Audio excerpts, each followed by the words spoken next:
Actors हैं, actresses हैं, वो खुद ही इन ऐसे मीडिया का इस्तेमाल करते हैं पब्लिसिटी लेने के लिए? मैं तो नहीं करता, आई डोंट। आपको कोट करते हुए छपा कि जैकी श्रॉफ को अगर सक्सेस मिलती है तो आपको खुशी नहीं होती है, आप उसको एक्टर नहीं मानते हैं? देखिए मैं क्या करता हूँ, व्हाट आई डू इज मैं सीधा उस कलाकार को मिलता हूँ और मैं बोलता हूँ कि ऐसा तूने कहा, बोलता नहीं कहा, ठीक, चलो शॉट देते हैं, खत्म। और एक दूसरी टेक्निक होती है जो बड़े स्टार हैं, धर्मेंद्र, उन्होंने अप्लाई की थी। ये सर मैं आप इसी मेरे सीनियर लोग हैं, मैं उनके बारे में क्या कह सकता हूँ, मैं अपने बारे में कह सकता हूँ, आप मेरे बारे में पूछिए, आपको पूछना। नहीं, मैं पूछ रहा हूँ, आपने कभी सोचा नहीं कि अनुपम खेर ने भी एक ऐसी टेक्निक इस्तेमाल करके थप्पड़ लगाया था? मुझे लगता है ये गलत बात है, ये नहीं होनी चाहिए, ऐसा नहीं होना चाहिए। You see everybody does his own job. कितने लोग हैं जो आके अपोलोजाइज किया, मुझसे माफ़ी मांगी है और मैंने कहा ठीक है यार, तुमने कह दिया अभी क्या कर सकते हैं, चलो ठीक है। I don't hold grudges. नहीं, अभी आपने कहा कि अगर किसी ने आपके खिलाफ कुछ कहा, किसी कलीग ने या किसी जर्नलिस्ट ने कुछ गलत लिखा, तो आपने कभी रिटेलिएट नहीं किया, थप्पड़ नहीं मारा। लेकिन जो थप्पड़ मारते हैं आप उनके सपोर्ट करते हैं, उनके लिए मोर्चा निकालते हैं। When I commit myself as a friend, I commit myself, मेरा भाई हो या गलत करेगा तो पहले मैं उसका बोलूँगा, मैं उसका साथ दूंगा, उसको हौसला दूंगा, उसके बाद मैं उसे कहूँगा कि जो तूने किया वो गलत किया, बट उस वक्त I won't let him down. उसको मेरी ज़रूरत है, जब उसको मुझे मेरी ज़रूरत होगी तो मैं उसके साथ जाऊँगा, कुछ भी हो, कहीं भी हो, मोर्चा क्या होता है, कहीं भी चला जाऊँगा। अनिल जी, जिस समय संजय दत्त टाडा में जेल में बंद थे, उनको आप सब लोगों की सपोर्ट की बहुत ज़रूरत थी, तो बजाय इसके कि उनको ओपनली सपोर्ट करने के, आपने उनका जो रोल था त्रिमूर्ति फिल्म में, वो उस पर ही कब्जा कर लिया। देखिए साहब, आप सब जानते हैं कि मेरा जो रिलेशनशिप विद मिस्टर सुभाष भाई काफ़ी अरसे की है, and so that film which I did was first for very emotional reason, very emotional reason. तो जब सुभाष जी ने मुझे फ़ोन किया कि Anil, I need your help, मुझे you have to help me out. So as I said, पहले भी कहा था कि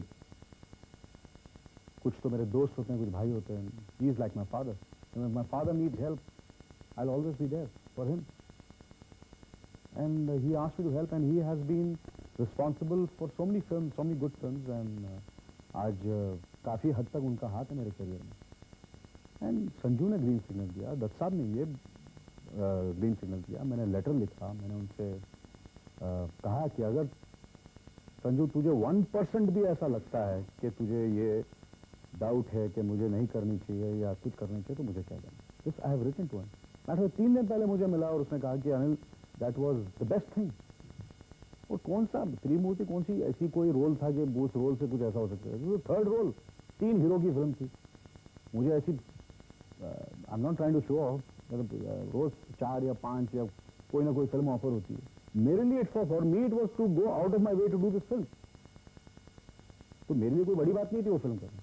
अभी आपने शुरू में बोला था कि आप क्रिटिसिज्म को इंस्पिरेशन की तरह ले रहे हैं, फिर भी आपकी लगातार काफ़ी फिल्में फ्लॉप जा रही हैं, तो ऐसा कि इंस्पिरेशन आपको अच्छी नहीं मिल रही है या आपको और क्रिटिसिज्म की ज़रूरत है? देखो, फिल्में चलना ना चलना तो मेरे हाथ में नहीं. डेफिनेटली अगर acting is concern, I can, there is always room for improvement. अच्छा, ये चाह रहा है, हाँ. आप कह रहे हैं कि क्रिटिसिज्म से आपको इंस्पिरेशन मिलता है, तो क्या आपको और क्रिटिसाइज किया जाना चाहिए इंस्पायर करने के लिए? नहीं, देखिए क्या है कि क्रिटिसिज्म शुड बी यूज्ड, और definitely constructively you should use it always. और जब तक वो टर्मोइल नहीं होगा, जब तक वो कोई उतना के अप्स एंड डाउन्स नहीं होंगे, उसमें एक्साइटमेंट ही नहीं है मेरे ख्याल से. क्रिटिसिज्म के बिना कुछ होता ही नहीं. You have to go through it, और जितना होगा, जितना ये टर्मोइल होगा, उतना बेटर होगा काम करने के लिए. आपकी अदालत में अनिल कपूर पर आरोप है कि ये मैनिपुलेशंस का सहारा लेते हैं. फिल्म इंडस्ट्री के लोग ये कहते हैं कि आपका जो करियर है वो एक स्नेक्स एंड लैडर के गेम की तरह है, जिसमें सांप ज़्यादा आपको मिले और चिड़िया कम मिले. और जब जब आपका करियर नीचे आता है तो आपने और आपके भाई बोनी कपूर साहब ने मिल करके एक कैंप बना लिया और कोशिश करते हैं आपको फ्लोट करने की. जो आदमी ज़्यादा ऑर्गेनाइज होता है अपने काम के बारे में, क्योंकि बेसिकली क्या होता है कि जब you know when he takes वो हर चीज़ उसकी डिसीशन ज़्यादातर सही जाती है, तो उसको बोलते हैं यार ये टैलेंट की वजह से ये ऊपर नहीं आया। मुझे ऐसा लगता है कि मैनिपुलेशन भी एक हल्का और सबसे लाइट, सबसे बहुत कम नुकसान देने वाला इल्ज़ाम मुझ पर लगाया गया। आई एम वेरी ग्रेटफुल कि सिर्फ उन्होंने कहा कि मैं सिर्फ मैनिपुलेटर हूँ। 7 करोड़ और 9 करोड़ रुपए लगा करके भी रूप की रानी, चोरों का राजा जैसी फिल्म फ्लॉप हो जाए, उसके बाद तो लोगों को कुछ हक है कहने का। जब वो तारीफ इतनी करेंगे, जब आपको वहां तक पहुंचा देंगे कि ये इससे बेहतर फिल्म नहीं बनी और क्या प्रोड्यूसर है और क्या एक्टर है, तो जब तारीफ करते हैं तो आपको you should be ready for criticism also. But one thing I can tell you Rajat साहब, कि चाहे वो रूप की रानी, अभी भी आप देखिए रूप की रानी को और मिस्टर इंडिया को, जो भी हमने फिल्में बनाई हैं आज तक, वो पूरे दिल से कभी हमने किसी चीज पे कॉम्प्रोमाइज नहीं किया।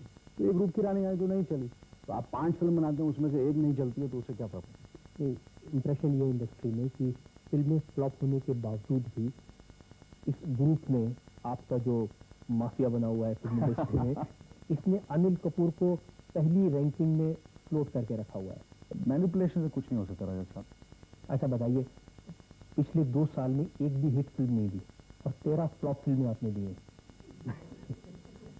देखिए, मैं 13 दूं या 113 दूं या 200 फ्लॉप दूं, से जब तक मैं अपना काम सही तरह करता रहूं, लोगों को मेरा काम पसंद है। अगर आप अपनी तरह से काम अच्छा करते रहे, तो फिल्म फ्लॉप हो, 100-150 फिल्म भी फ्लॉप हो, कोई फर्क नहीं। अनिल साहब, हो क्या रहा है कि फिल्में तो फिट रही है लेकिन अनिल कपूर तब भी चल रहा है। और आप लोगों का आशीर्वाद रहा तो मैं कोशिश करूंगा चलता रहूं। और फिल्में पिटती रहे तो आपको कुछ सर, मैंने कहा कि वो मेरे, this is not in my hand. Definitely last 1-1.5 साल से फिल्में नहीं चली हैं मेरी, और कभी कभी आदमी गलती भी करता है। मैंने गलत फिल्में साइन की, तो हु डजंट मेक मिस्टेक?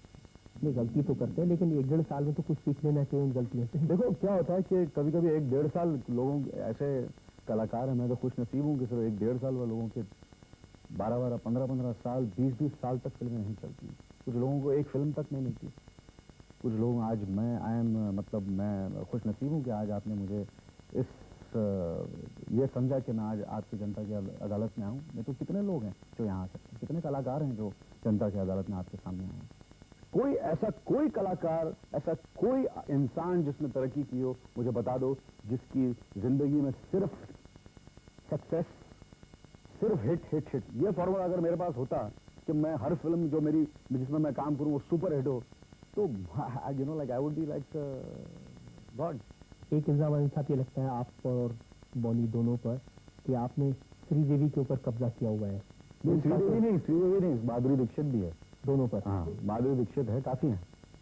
तो ऐसा कुछ नहीं है, कोई किस पे कब्जा नहीं कर सकता। एंड ये बार बार लिखा जाता है कि जो श्रीदेवी का करियर है, हाँ जी, उसकी प्लानिंग बॉनी के द्वारा होती है और आपके साथ पेयर किया जाता है बार बार फ्लॉप होने के बावजूद, और उनका जो कबाड़ा हुआ है करियर का, उसमें आप दोनों का हाथ है। नहीं, देखिए कि श्रीदेवी एक महान कलाकार हैं। शी इज, आई थिंक, अगर हिस्ट्री लिखी जाएगी तो उसमें श्रीदेवी का नाम जरूर है। She is one of the finest actress India has ever seen. तो जब तक मेरा फायदा है उनके साथ और उनका फायदा है मेरे साथ, it's like give and take, you know. वो भी मेरे साथ काम नहीं करेंगे, कोई मैं रिश्ते में नहीं उनके। अगर उनको लगेगा कि ये अनिल के साथ काम करके हमें नुकसान हो, तो काम करना बंद कर देंगे। कुछ कोई से एक छपता है गॉसिप के रिश्ता शायद हो जाए। देखिए सर, ये these are all things which are personal matters, and ऐसा कुछ नहीं। लगातार एक के बाद एक 13 फिल्में फ्लॉप हुई आपकी। 13 फिल्में नहीं हुई इसके लिए 12 हुई। हाँ, जितनी हुई। अब जब कोई नई फिल्म रिलीज होने लगती है तो रात को बुरे बुरे सपने आते हैं। देखिए कि हिट होने के बाद ज्यादा सपने आते हैं। जब पिक्चर बहुत सक्सेसफुल हो जाती है और बहुत कामयाबी मिलती है, तो उसमें ज्यादा रातों की नींद हराम होती है, और जब फ्लॉप होती है तो मैं चैन की नींद सोता हूँ। और वक्त है आपकी अदालत में जनता के जज मनीष जैन के फैसले का। मिस्टर अनिल कपूर ने उन पर लगाए गए जितने भी एलिगेशन थे, उनका बड़ी चतुराई से जवाब दिया। We have no doubt that he is one of the finest actors we have today. But the court is of the view इन्हें इस कैंप और उस कैंप की पॉलिटिक्स छोड़ कंसंट्रेट करना चाहिए गुड और मीनिंगफुल रोल्स जो ये कर रहे हैं। इनकी सजा है कि ऑडियंस को अपना सबसे बेहतरीन डायलॉग सुनाएं। वो जिंदगी हर कदम एक नई जंग है, जिंदगी हर कदम एक नई जंग है, जीत जाएंगे हम अगर आप लोग मेरे संग हैं।